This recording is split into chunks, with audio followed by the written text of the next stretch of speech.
Well, it's Thursday, and you all know what that means. As you know, in Japan, we have the latest GLEAT show, G Pro Wrestling version 74.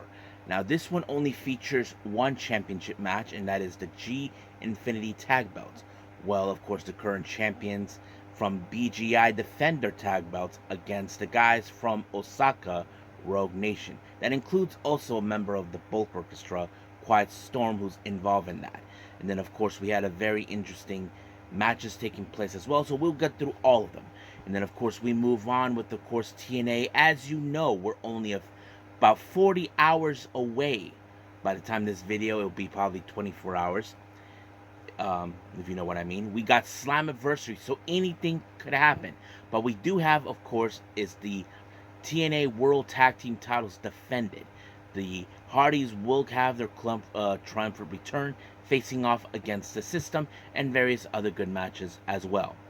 And then, of course, we move on with Ring of Honor, with some interesting developments going on and other good matches taking place as well. And then we cap up our episode with some news updates to give you guys updates what's been going on in the world of pro wrestling, such as what events the promotions are thrown out, who's booked, what matches are set, and of course some developments that are happening in the world of pro wrestling as we speak. So, let's get ready for another episode of the Deleted Wrestle Zone.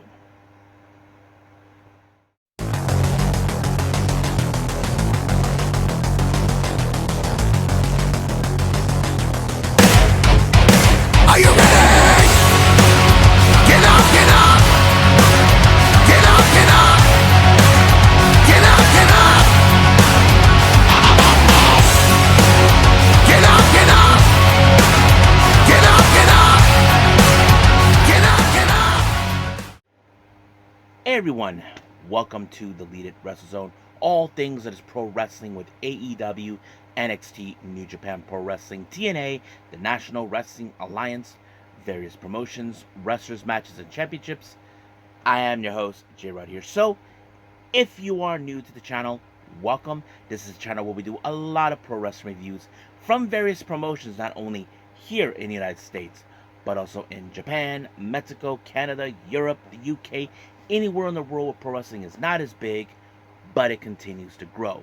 We also do discussion videos, talk about various topics such as the wrestlers themselves, the promotions, factions, storylines, whatever we want to talk about.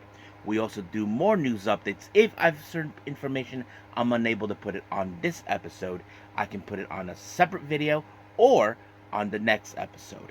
We also, of course, do real-timing news updates to keep you guys on alert if something has happened in the world of pro wrestling that needs to be addressed ASAP.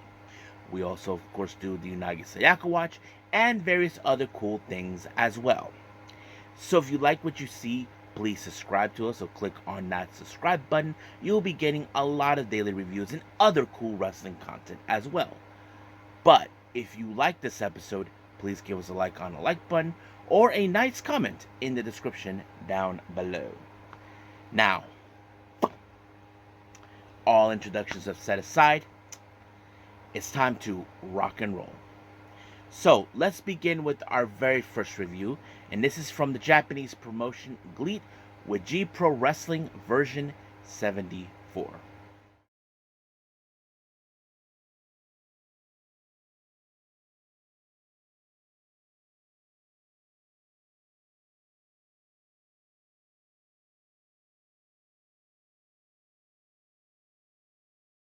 Alright, G Pro Wrestling version 74 by GLEAT. Now, this particular show happened on the 15th of July, but it wasn't uploaded on their YouTube channel until the 18th. So basically, that was the main reasons. Now, our first match is a non-title match. We had our current G-Rex champion, Hayato Tamura, facing off against Ryuichi Kawakami. Now, what's interesting is when people introduce certain wrestlers. Now, if you're part of a faction, they'll introduce you saying you're from this group. However, Hayato Tamura is from Bulk Orchestra, but Kawakami was no longer part of the group. He seems like they changed him to Japan, meaning that he's a wrestler from Japan, that sort of thing, like a freelancer. But I don't know what was going on. But however, this is a very interesting development, because here's the thing. If Kawakami was able to pick up the win against Tamura, that would mean that he is in line for a shot of the G-Rex Infinity, the G-Rex title. It's the top title. Now, he was the leader of Bulk Orchestra, so I'm sure maybe he felt a bit of jealousy knowing that many of his guys were able to win the belt like that. We know he used to be, of course, tag champion with Kazuma Sakamoto for a short time until they lost it to Tamura and Czech Shimatani. But I don't know what was the main reasons. Now, however, of course, Kawakami didn't hold back or anything.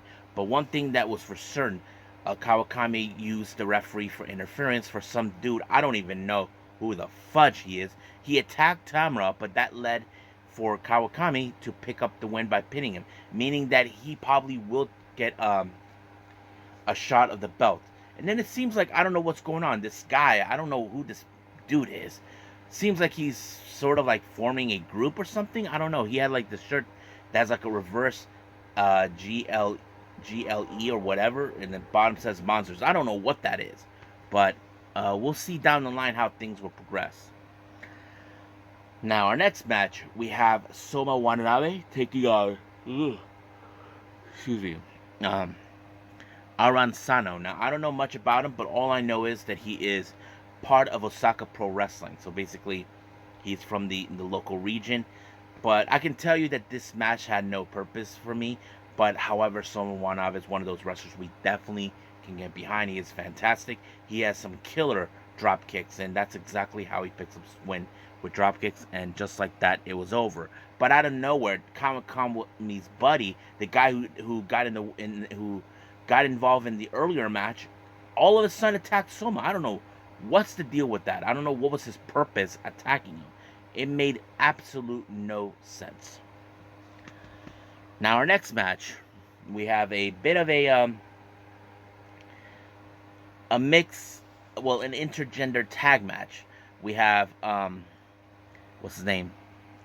Magnitude Kishiwada team up with Flying Penguin, taking on Gamma and Michiko. So basically, you have one male and one female each team. So it was a pretty good match. But of course, there was a miscue by Magnitude onto Penguin. But however, it was Michiko who took the advantage and put, of course, Penguin in a, of course, tombstone. And just like that, it was completely over. Now, our next match, we have Issei Onizuka taking on Ender Kara. Now, those who don't know who he is a wrestler based out of Swedish.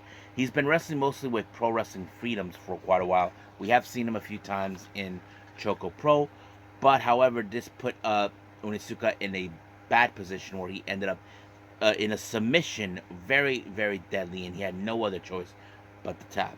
So we could see more of Ender making his places, but we'll see where that leads us from here.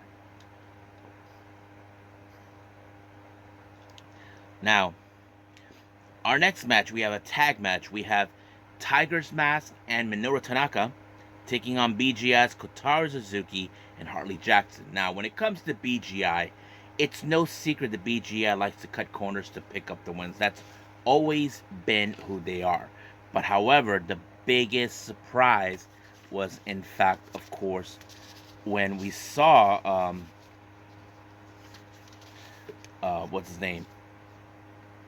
Oh yeah, Tiger's Mask put Suzuki in an inside cradle, and of course Suzuki cannot believe it, and neither did Harley. They thought they had this match won, but however, I'm sure that Tanaka was happy that his tag partner pulled through, and that's exactly what happened. But nonetheless, this match ended in a very good, impressive way. Now, our next match, we have a tag match. We have Yu Iizuka and Seki Ikimoto taking on Riki Aitaka and Takanori Ito. So we have seen, of course, Aitaka and Ikimoto clash together many times. But however, this match ended with, of course, Ito with a German suplex onto Iizuka, and just like that, it was won. But however, Aitaka and, of course, Sekimoto just continued to pound each other outside. I wouldn't be surprised a match would be set up for them. So who knows? Now, our next match is for the G Infinity tag belts. We have Rogue Nation, a local tag group from the promotion Osaka Pro Wrestling, consistent of a guy named Yatsutaka Oisore and, of course, Quiet Storm. Now, I have seen Quiet Storm made appearances in this promotion. I don't know if he lives in Osaka, because since he's an American. They face against the current champions BGI's Tetsuya Izushi and Kaito Ishida.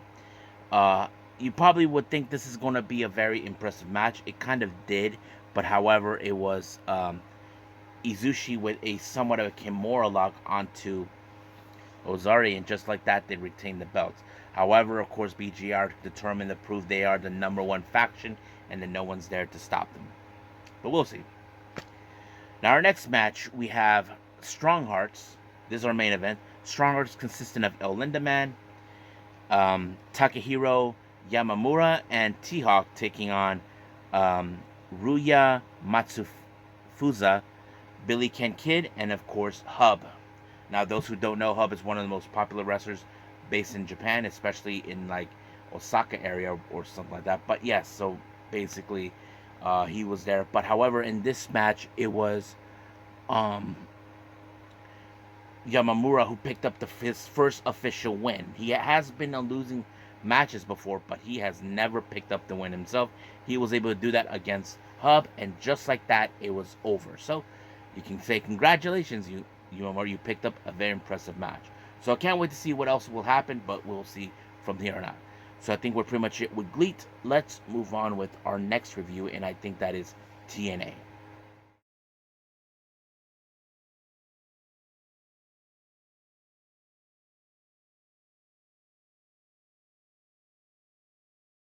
Alright, TNA, as you know, this is their go-home show before we head to Slammiversary. And you know what's going to happen. It's going to be one of their biggest events ever. Now, we opened up with a match coming from NXT, No Quarters Catch Crew, consistent of Charlie Dempsey, Miles Bourne, and Tavian Heights take on the Rascals, consistent of Zach and Trey. Well, they team up with, of course, Kushida. Now, you would think there was some great moments in this match. Of course there were. I mean, we did see a triple submission. But things would have gone the Rascals' way if it wasn't for Gresham, as you know, being in a beef with Kushida. Well, Kushida went after him, leaving, of course, the Rascal by themselves. So basically, this allowed for, what's his name, Charlie Dempsey to apply the Spanish suplex onto Wentz, and just like that, it was over. Now, things got a little interesting later. We did see, of course, all three members, including Wes Lee, who at the time was known as Desmond Wentz. Desmond, whatever. Anyway, he actually was at the treehouse. At first, he was calling him by Dez, but Zach was saying, don't call him by that, you know. So basically, he was calling him Wes Lee. At first, he thought he was a clone or a hologram or whatever. But however, Wes did tell him, look, I know you guys have this little beef with No Quarter Catch Crew. I said, well, let's get together and deal with them. But before anything else, you know, if they're in the treehouse, you know what that means. That means they're going to be smoking a joint. So that's how things end right there. Now, this next match is a bit of a revenge by Zaya Brooks. And as you know, she had a match against Masha Slam. But if it wasn't for that biatch, Alicia Edwards, costing her the match, this would not have happened. But however, of course, when it comes to this match, Masha was going to get involved. But however, she got an ass kicking by the former TNA Knockouts World Tag Team Champion Spitfire. That gave enough time, of course, for Zaya to pick up the win onto Alicia Edwards with the Brooksy bomb, and just like that, it was over. But we did see, of course, Spitfire go in the back, had a little talk with Lars Fredericks, who was saying his goodbyes, basically fulfilling his duty to make sure they are well prepared to regain the tag belts. So we'll see where that goes. Now, Mike Bailey, as you know, he is pissed off after what happened. We all saw, of course, for a while now, Mustafa Ali has been saying Mike Bailey does not deserve a title shot. He doesn't deserve it. So basically, Mike Bailey wanted to fight. He sent his security, well, his Secret Service, but each one fell but one by one like flies. And then Champagne Singh show up, but he lost when, of course, Bailey applied the Ultimate Weapon and allowing to end it. But however, Mustafa Ali playing tricks, he decided to pin Mike Bailey, saying that it's over. He will not get a title shot in Slammiversary. However, Santino had enough of him and decided that he will defend the belt. But Mustafa told him that he will be responsible to Mike Bailey what happens. But of course, I'm sure if I'm Santino, if I was him, get rid of those sleazeball security guards because they're stupid. That's what I would think. Now, our next match is a title match. This is for the TNA World Tag Team titles. The System versus the Reuniting Hardys. Now, this was supposed to be the triumphant return of the Hardys. But that piece of garbage, Johnny Dango Curtis, get in the way and attack, resulting, of course, in the disqualification. But they decided to take out, of course, Jeff Hardy. Now, Jeff Hardy, he couldn't move. He can barely move his fingers. You know, of course, Dango being all happy about it, you know. And then, of course, when we saw Jeff Hardy being taken away, Tommy Dreamer told him that Reba got hurt, and she revealed it was JDC. I have to say, JDC, you are a scumbag. You're going to get it coming. But, however, he got a little ass-kicking of his own because he screwed Mike Santana. And Mike Santana warned him, you should have finished the job. And he didn't do that. So, JDC, you got too carelessness. You let your guard down. However, do you think Mike Santana gave a damn about, of course, winning the match? The answer to that is hell to the no. Santana didn't care if he wins. All he cared about is giving him an ass whooping. That's what he was trying to do. You see, that's the thing about Santana. He wants to make him bleed. He made him bleed. Not to mention whacking up with the chairs. Security tried to stop him, but they should have known better. Do not get in the way. But of course, he later gave him the spin, the lariat on him, and he was bleeding from now. So basically, JDC got brutalized. So this is what he get. You let Mike Santana live. But the real question is, if I was you, JDC, I will watch my back after what you did to Reba, because knowing Matt Hardy, you're going to be delete, delete, delete, delete. Now, commentator Tom decided to do an interview with Jordynne Grace. Of course, we all know Jordynne Grace has been a big buzz, appearing in WWE on both the Royal Rumble and NXT and all that. However, she does have a little talk about Ash by Elegance. Now, Ash by Elegance, we know she's been gunning for this belt for the last 6 months. Going on vacation, she thinks it's going to help her. But the truth is, would that be? And then she says she's not concerned about that stooge. I mean, I would be, but the real problem, I would say, that stooge, the Castellan or whatever the effing name is, he's not known that he's being stalked by Rosemary. Yeah. You saw what happened. Ash by Elegance attacked Havoc, thanks to that sleazeball. But I wouldn't be surprised if Rosemary took care of him, and that would cost Ash by Elegance her title match at Slammiversary. But we will see. I just can't wait what that moron is going to get himself into. Now, before the end of this entire event, we did see the contract signing of all 6 competitors. However, Nick Bennett was not able to be there, but he was told he will be cleared by Saturday before, of course, that 6-way title match for the TNA World title. Of course, we did see, of course, Steve Maclin, Josh Alexander, the so-called King, Frankie Kazarian, Moose, and Joe Hendry. But however, Moose does not think that, of course, Joe Hendry deserves to be in the title contingency. And another person would agree with him, and that would be that fat lard, AJ Francis. So basically, he tried to do the same thing. But however, he let his guard down again. PCO gave him and Rich Swann an ass whooping. But however, all hell broke loose in the ring. Moose was trying to take out Joe Hendry, but Joe Hendry got rescued by Josh Alexander until he put him in the standing ovation through a table. But the real question is, do we believe?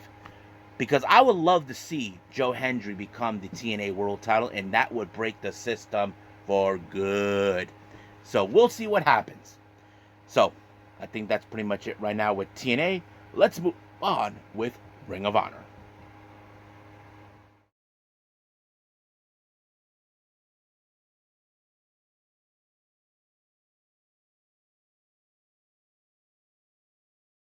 Our last review, Ring of Honor.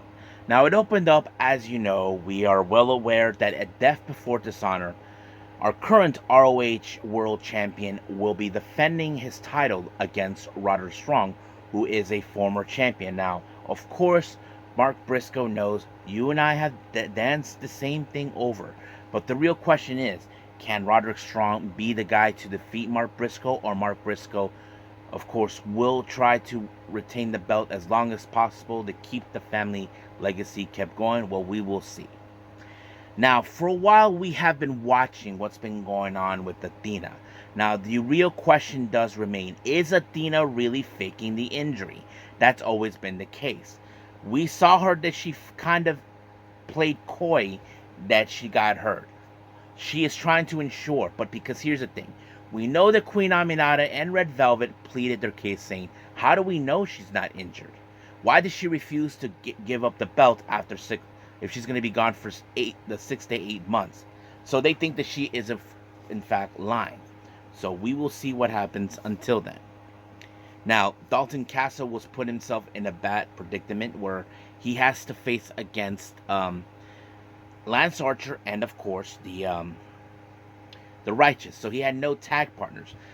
He later was approached by the Outrunners and saying that they want to be his tag partner. So they flexed their muscles in front of him. He's like, why not?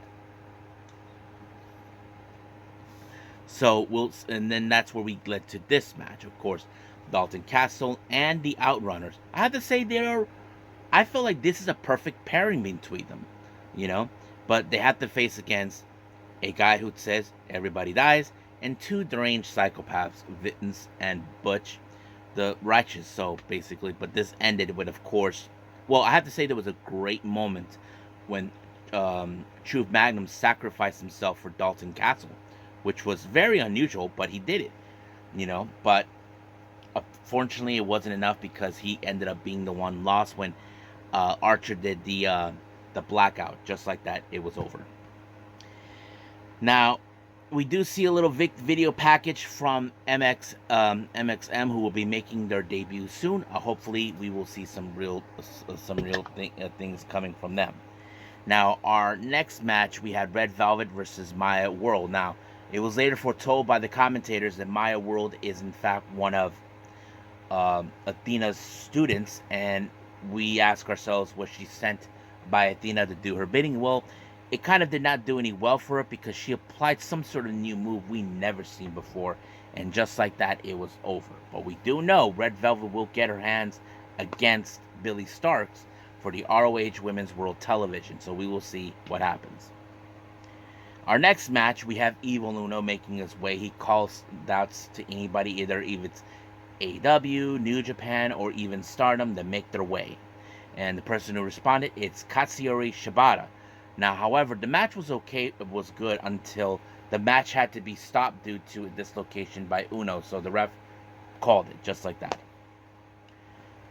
Now, of course, our next match, we have the Cage of Agony, taking on guys like Carson Hutchison, Cappuccino Jones, and Austin Mutalialo. Well, I can tell you this match ended with the Cage of Agony. Just like that, it was over when the power bomb was applied on Jones, and it was Khan who picked up the win. Now, our next match, we have Queen Aminata taking on Mackenzie Morgan. Well, Queen Aminata won this match by applying an air raid crash, just like that. However, we do know she is gunning for Athena. So we'll see what happens until then.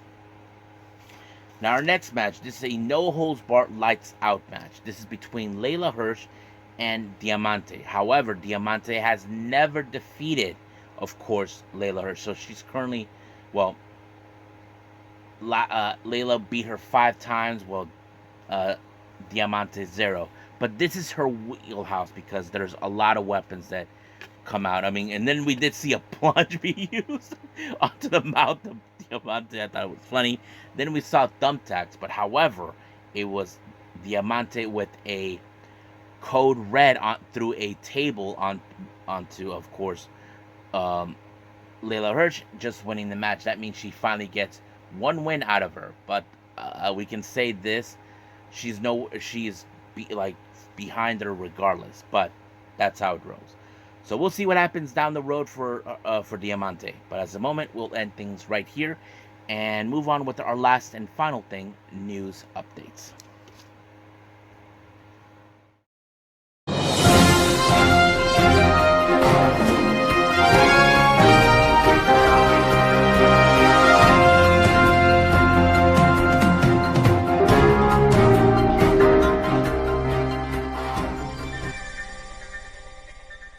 Okay, so welcome to our news update. So this is what we have for you today.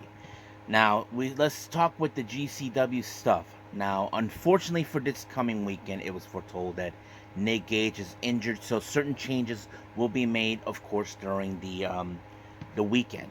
For the Believe Me show, for the Louisville show that takes place on the 19th, it was told that Too Tough Tony will be teaming up with Manders to take on the Rejects. And then the following day, on the 20th of July, in Indianapolis, for the Don't Tell Me What to Do event, Hoodfoot versus Zilla Fatu. Then, of course, as you know, more matches and names have been adding for the upcoming Bloodsport event on the 28th of July in Brooklyn. They announced that Julius Creed will be in action to take on Matt Mikowski. So that is going to be interesting. Now, good news for any AEW fans who are big fans of Death Triangle. They just announced by CML that they will be appearing on the 26th of July in their neck of the woods. So if you guys are big fans, you should check it out. Now, Pro Wrestling Wave has announced for their August 1st event of Nami 1 in Shinjuku Face, Mei Sita will be in action to take on Kohaku. So basically, that's going to be an interesting match to watch. Now, as you know, more dates have been announced for Hanako. As you know, Hanako will be spending the month of August doing excursions. She's already been announced for New Japan Strong, New Texas Pro Wrestling, and now MLW. She'll be making her debut for Summer of the Beast on the 29th of August. Now, there's going to be a collaboration events coming up between DDT Pro Wrestling, Tokyo Pro Wrestling, and Seattle-based DEFY in their neck of the woods. Now, it was later foretold that between 10 to 12 Tokyo Pro Wrestling wrestlers will be involved in these events. Of course, on the 9th of November, Tokyo Pro Wrestling will have an event called Bright By. Don't know who will be involved, but we'll get to that at some point. And also on that very same day, there's DDT and DEFY teaming up called the DDT Utero. And then, of course, the following day, all three promotions, DDT, Tokyo Pro Wrestling, and DEFY, known as Triangular DTD, will be in this one. So there's a lot of things that I'm looking forward to that. So we'll see where that leads us. Now, let's go to our developments. Fightful Select reports, as you know, there's been indications about the Renegade Twins. Now, as you know, I mentioned this before. Charlotte has been out of action for quite some time. Her twin sister Robin has been wrestling more. But now it seems that the Renegade Twins have been in close with Mercedes Moné. So there's the possibility that Mercedes Moné will have like a bit of a faction of her own. And that would be interesting to see. So we'll see what that happens. Now, an interesting thing about Jinder Mahal, as you all know, he's been released from the company and he's been appearing. Now, he actually talked about Vince McMahon's idea with him to cut a racist promo on Shinsuke Nakamura. This is what it was said. He said he did not want to do it. Vince told him it was just entertainment. He also gave him a choice by someone that he could either do the promo or take the ball and go home. Jinder wishes he could have taken aback. He wasn't happy or proud of himself doing it. I mean, we have seen Vince McMahon try to do things like this. I mean, who could forget? If you guys remember, uh, John Moxley was not too happy with the idea of insulting Roman Reigns while he was still dealing with his leukemia, and whoever thought of Vince McMahon should not have done something like this. I understand it's not cool. So, yeah. Moving on. First things first, I want to say congratulations to Mandy Leon. As many of you may or may not know, who she is. She's a wrestler who's been female wrestler who you've seen on many promotions. She's also been known to be a close friend of the late Hana Kimura. It was just fulfilled by her in her X account that she is 9 months pregnant. So she's been quite busy, preparing to give life. And we don't know yet about the gender of the child yet, but hopefully she does deliver this baby safe, and I'm sure she'll be out of action for quite a while on maternity leave. So congratulations, Mandy. I hope you become an excellent mom. Now, there was a recent announcement about a new IWGP committee. Now, those who don't know, the IWGP stands for the International Wrestling Grand Prix. These guys make decisions regarding of all the championships, except I don't know about the never openweight, for the IWGP titles, like the IWGP World Title, the Global, the tag titles, the Junior Heavyweight tag titles, the Junior Heavyweight title, and I'm trying to think of any other. Yeah, but sort of like that. They just announced who will be part of the committee, and this was made by Tanahashi himself. This is what he said. Yuji Nagata, Yushin Thunder Liger, Tiger Hitora, Sagabayusha Naito, chairman of the board of directors of New Japan, Matsudo Hitoshi, director of the New Japan office. So these guys are now involved in part of the committee. So whatever decisions going around with those belts, that's up to them. So that's something good to hear. Now, unfortunately, some interesting things have happened for this coming weekend. As you know, Mighty Gold will be doing this weekend events involving, of course, the Twin Star Tournament. Unfortunately, it was later announced that NAO Ishikawa will not be involved for this weekend due to a fever. She and Nanae Takahashi were set to face against Twin Tower, Chika Goto and Koiki Amori. However, because of her illness, she will not be participating. But it was decided that this match will be won by forfeit. Twin Tower will be making their way to the next advance. So, I mean, it's sad and suck, but hopefully now Ishikawa gets better, and hope she'll take payback for missing out this event. But we'll see what happens with the Twin Star tournament. So I think that's pretty much it right now with everything. So yeah. But yes, so let's call it a day. Well, I hope everybody enjoys this episode. Coming up, as you know, we have AEW Rampage and NXT Level Up. Now, I haven't decided yet on what other reviews I'll be doing. I'm a little behind on both Choco Pro and certain events as well. I think with All Japan Pro Wrestling, I haven't decided what I'm going to do next from there. But we'll see what happens until then.